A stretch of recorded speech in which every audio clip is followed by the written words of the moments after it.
മന്ദാരത്തിലേക്ക് എല്ലാവർക്കും സ്വാഗതം. ഇന്ന് ഞാൻ തയ്യാറാക്കിയിരിക്കുന്നത് പുളിയോഗര പൗഡറാണ്.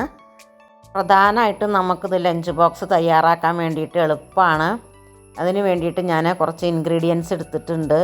അതെന്തൊക്കെയാണെന്ന് നോക്കാം.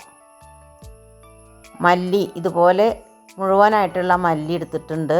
വെളുത്ത എള്ള്, കുരുമുളക്, വറ്റൽമുളക്, കടലപ്പരിപ്പ്, ജീരകം, ഉലുവ, കടുക്, പിന്നെ കല്ലുപ്പാണ് ഞാൻ ഇതിലേക്ക് ചേർക്കുന്നത്. പൊടിയുപ്പല്ല, കല്ലുപ്പാണ് വേണ്ടത്.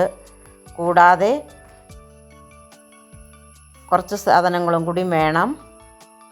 നിലക്കടലയാണ്, അത് മുഴുവനായിട്ട് എടുക്കാം. പിന്നീട് ഉഴുന്നുപരിപ്പ്, പിന്നെ കുറച്ച് പുളിയോഗരയിൽ പുളി ചേർക്കണം. അതിന് വേണ്ടിയിട്ട് ഞാനിതൊരു 30 മിനിറ്റ് നേരം ഓവനിൽ വെച്ചിട്ട് ഒന്ന് ചൂടാക്കി എടുത്തതാണ്. കുറച്ച് അതൊരു ഡ്രൈ ആയിട്ട് കിട്ടാൻ വേണ്ടിയിട്ടാണ്. 2 തണ്ട് കറിവേപ്പില.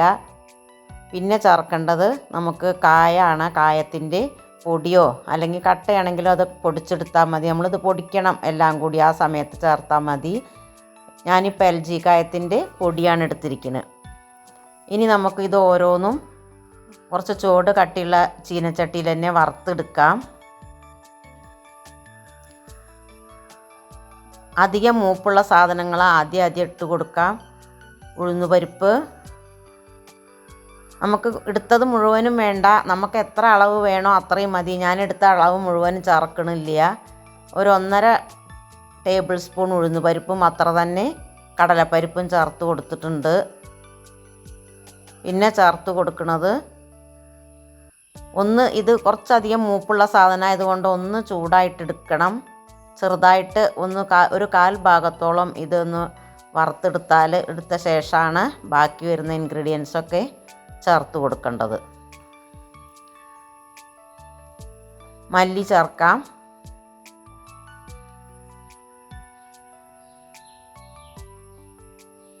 ഒന്നര ടേബിൾ സ്പൂൺ മല്ലി ചേർത്ത് കൊടുത്തു. ഓരോന്നിൻ്റെയും മൂപ്പ് അനുസരിച്ചിട്ട് ഓരോന്നായിട്ട് ഇട്ട് കൊടുക്കണം. കുരുമുളക് ചേർത്ത് കൊടുത്തു. വേണ്ടത്ര എള്ള് ചേർത്ത് കൊടുക്കാം. വെളുത്ത എള്ളിന് പകരം കറുത്ത എള്ള് ചേർത്താലും കുഴപ്പമൊന്നുമില്ല. ജീരകം ചേർത്ത് കൊടുക്കാം.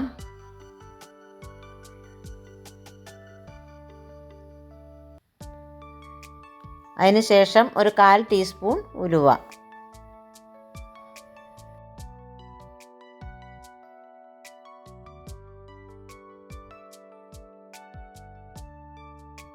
ഇനി ഒരു 2.5 ടേബിൾ സ്പൂൺ നിലക്കടല ചേർത്ത് കൊടുക്കണം. എല്ലാം കൂടി നന്നായിട്ട് വറുത്തെടുക്കുക. അതിന് ശേഷം ഒരു 1/4 ടീസ്പൂൺ കടുകും കൂടിയും ചേർത്ത് കൊടുക്കുന്നുണ്ട്. കടുകും ഉലുവയൊക്കെ കുറച്ച് ചേർത്ത് കൊടുത്താൽ മതി, 1/4 ടീസ്പൂൺ വീതം. ഇനി ഇതിലേക്ക് വറ്റൽമുളകാണ് ഞാൻ ചേർത്ത് കൊടുത്തത്. ഈ വറ്റൽമുളകിന് പകരമായിട്ട് നമുക്ക് പിരിയൻ മുളക് ചേർത്താലും മതി. ഉപ്പ് വേണ്ടത്ര ചേർത്ത് കൊടുക്കാം. അതിന് ശേഷം ഒരു 2 തണ്ട് കറിവേപ്പിലയും കൂടിയും ഇട്ട് കൊടുക്കണം. ഇനി എല്ലാം കൂടി നന്നായിട്ട് ഒന്ന് മൂത്ത് വന്ന ശേഷം സ്റ്റൗ ഓഫ് ചെയ്യണം. അതിന് ശേഷം നമ്മൾ ഒരു 1/2 ടീസ്പൂണോളം കായപ്പൊടി ചേർത്ത് കൊടുക്കാം. കായത്തിൻ്റെ കട്ട പൊടിച്ചതായാലും മതി. നമ്മളിതെല്ലാം കൂടി ഒന്ന് പൊടിച്ചെടുക്കണുണ്ടല്ലോ. സ്റ്റൗ ഓഫ് ചെയ്ത ശേഷം ആ ചൂടിൽ തന്നെ നമ്മൾ ഇളക്കി കൊടുത്തുകൊണ്ടിരിക്കണം. ഈ ചൂടിൽ തന്നെ ഒന്ന് ഇളക്കി യോജിപ്പിച്ചെടുക്കുക. കരിയാതെ സ്റ്റൗ ഒരു മീഡിയം ഫ്ലെയിമിലൊക്കെ വെച്ചിട്ട് വറുത്തെടുക്കണം. സ്റ്റൗ ഓഫ് ചെയ്ത ശേഷമാണ് ഞാനിപ്പോൾ ഇത് കായം ചേർത്ത് ഇളക്കി കൊടുക്കുന്നത്. ഇനി ഇത് തണുക്കാൻ വേണ്ടിയിട്ട് നമുക്ക് ഒരു പാത്രത്തിലേക്ക് മാറ്റി കൊടുക്കാം. ഒരു പരന്ന പ്ലേറ്റിലേക്കാണ് ഞാൻ മാറ്റി കൊടുക്കുന്നത്. നന്നായിട്ട് തണുത്ത ശേഷം വേണം പൊടിച്ചെടുക്കാൻ.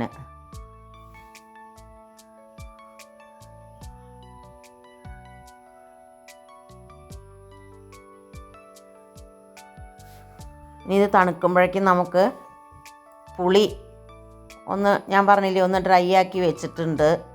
നനവ് പാടില്ല ഈ പുളിക്ക്. അങ്ങനെയാണെങ്കിൽ ഇത് ഒട്ടി പിടിക്കും വല്ലാതെ. ഒന്ന് ഓവനിൽ വെച്ചിട്ട് ഞാൻ പറഞ്ഞില്ലേ ഒന്ന് ഡ്രൈ ആക്കി എടുത്തിട്ടുണ്ട്. ഇനി വെയിലത്ത് വെച്ച് ഉണക്കിയെടുത്താലും മതി. അതൊക്കെ നമ്മുടെ സൗകര്യം പോലെ ചെയ്യാം. കുറച്ച് ഈറനായിട്ടുള്ള പുളിങ്ങ പാടില്ല.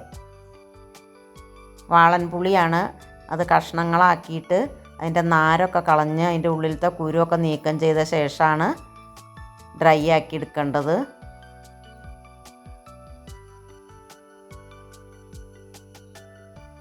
ഇതുപോലെ പകുതി നമുക്കൊന്ന് പൊടിച്ച ശേഷം ഇതിലൊരു കുരു, എന്നാലും ഇതിലൊരു കുരു പെട്ടുപോയിട്ടുണ്ട്, കണ്ടില്ലേ? വൈറ്റ് കളറിൽ കിടക്കുന്നത്. സാരമില്ല, അത് മാറ്റേണ്ട ആവശ്യമൊന്നുമില്ല.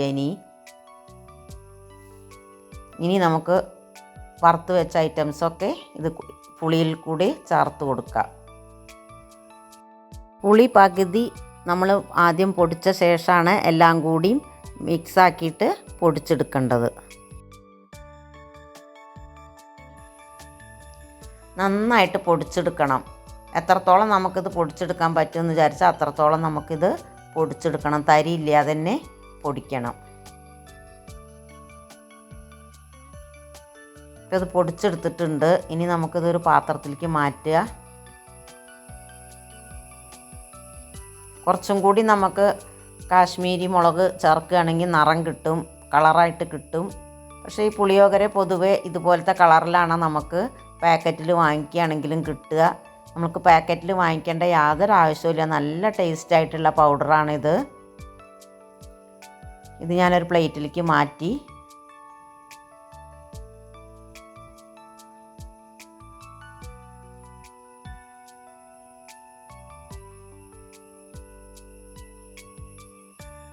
ഇനി പൗഡർ ചേർത്തിട്ട് എങ്ങനെയാണ് നമുക്ക് ചോറ് തയ്യാറാക്കണത് നമുക്കൊന്ന് നോക്കുക. നമുക്കൊരു എത്ര ആൾക്കാരുണ്ട് വെച്ചാൽ അതിനനുസരിച്ച് ചോറെടുക്കുമ്പോൾ അതിനനുസരിച്ച് വേണം ഈ പൗഡറും ചേർത്ത് കൊടുക്കാൻ വേണ്ടിയിട്ട്. ഒരു പാൻ അടുപ്പത്ത് വെച്ചു. ഞാനിപ്പോൾ ഇത് വെളിച്ചെണ്ണയിലാണ് തയ്യാറാക്കണത്. ശരിക്കും ഇത് നല്ലെണ്ണയിലാണ് തയ്യാറാക്കേണ്ടത്. എനിക്ക് വെളിച്ചെണ്ണയുടെ ടേസ്റ്റാണ് പിടിക്കുള്ളൂ. നല്ലെണ്ണ അത്ര ടേസ്റ്റ് ഇഷ്ടമല്ല വീട്ടിലുള്ളവർക്ക്. അതുകൊണ്ട് വെളിച്ചെണ്ണ ഒഴിച്ചു കൊടുത്തതാണ്. ഒരു 1/4 ടീസ്പൂൺ കടുക് പൊട്ടിക്കാം. കടുക് പൊട്ടി വന്ന ശേഷം ഒരു 5-6 മണി ഉലുവ ചേർത്ത് കൊടുത്താൽ മതി. കൂടുതൽ വേണ്ട, കയ്പ്പായി പോവും. ഇത് രണ്ടും ഒന്ന് മൂത്ത് വന്ന ശേഷം നിലക്കടല ചേർക്കാം. നിലക്കടല കുറച്ച് നന്നായിട്ട് തന്നെ ഈ എണ്ണയിൽ ഫ്രൈ ആക്കി എടുക്കണം. ഇതിൻ്റെയൊക്കെ അളവ് നമ്മുടെ ഇഷ്ടത്തിന് മതി. നമുക്ക് ചിലവർക്ക് കൂടുതൽ ഇഷ്ടാവില്ല, ചിലവർക്ക് നന്നായിട്ട് ഇതിൽ കടിക്കാൻ വേണ്ടിയിട്ട് വേണം. അതുകൊണ്ട് ഈ അളവൊക്കെ നമ്മൾ നമ്മുടെ ഇഷ്ടത്തിനനുസരിച്ചിട്ട് കുറച്ച് മതിയെങ്കിൽ കുറച്ച്, അല്ല നമുക്ക് കൂടുതൽ വേണമെങ്കിൽ കൂടുതൽ എടുക്കാം. നിലക്കടലയുടെ കൂടെ ഉഴുന്നുപരിപ്പും കടലപ്പരിപ്പും ചേർത്ത് കൊടുത്തു. ഒരു തണ്ട് കറിവേപ്പിലയും കൂടിയും ചേർത്ത് കൊടുത്തിട്ടുണ്ട്. ഇത് നന്നായിട്ട് ഈ ഐറ്റംസൊക്കെ നന്നായിട്ട് ഒന്ന് ഫ്രൈ ആയി വന്ന ശേഷം ഒരു 1/4 ടീസ്പൂൺ മഞ്ഞൾപ്പൊടി ചേർത്ത് കൊടുക്കാം. ഇനി നമുക്ക് ഈ മഞ്ഞൾപ്പൊടി ചേർത്ത ഉടനെ നമുക്ക് സ്റ്റൗ ഓഫ് ചെയ്യണം. ഇനി നമ്മൾ പുളിയോഗര പൗഡർ ഇതിലേക്ക് ചേർത്ത് കൊടുക്കുക. നമ്മൾ എത്ര ചോറാണോ ചേർക്കണം അതിനനുസരിച്ചിട്ട് വേണം പൗഡർ ചേർക്കാൻ. ഞാനൊരു 1.25 ടേബിൾ സ്പൂണാണ് അപ്പോൾ ചേർത്ത് കൊടുത്തിട്ടുള്ളൂ.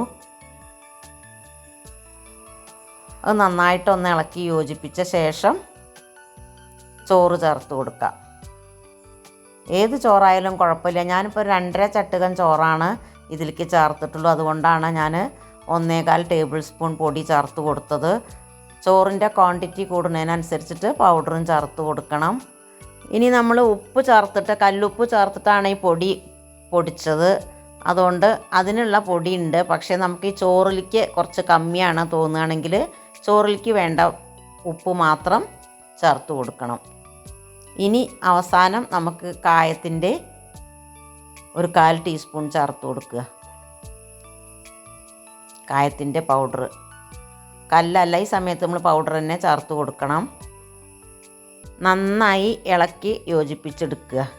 ഇനി നമുക്കിത് വിളമ്പണ പാത്രത്തിലേക്ക് മാറ്റാം. നമ്മൾ പുളിയോഗര പൗഡർ ഇടുന്നതിൻ്റെ മുന്നേ തന്നെ സ്റ്റൗ ഓഫ് ചെയ്യണം എന്ന് ഞാൻ പ്രത്യേകം പറയണത്, കരിയരുത്.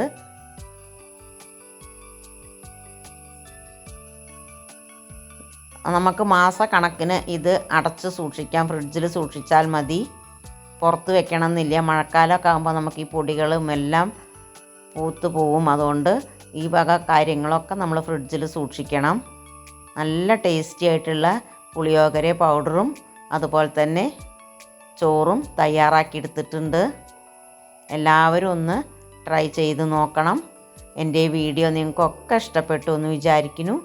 ഇഷ്ടപ്പെട്ടാൽ ഒന്ന് ലൈക്ക് ചെയ്യണം, ഷെയർ ചെയ്തും സബ്സ്ക്രൈബ് ചെയ്തും എന്നെ ഹെൽപ്പ് ചെയ്യണം. ഇനി ഞാൻ മറ്റൊരു വീഡിയോ ആയിട്ട് വരാം.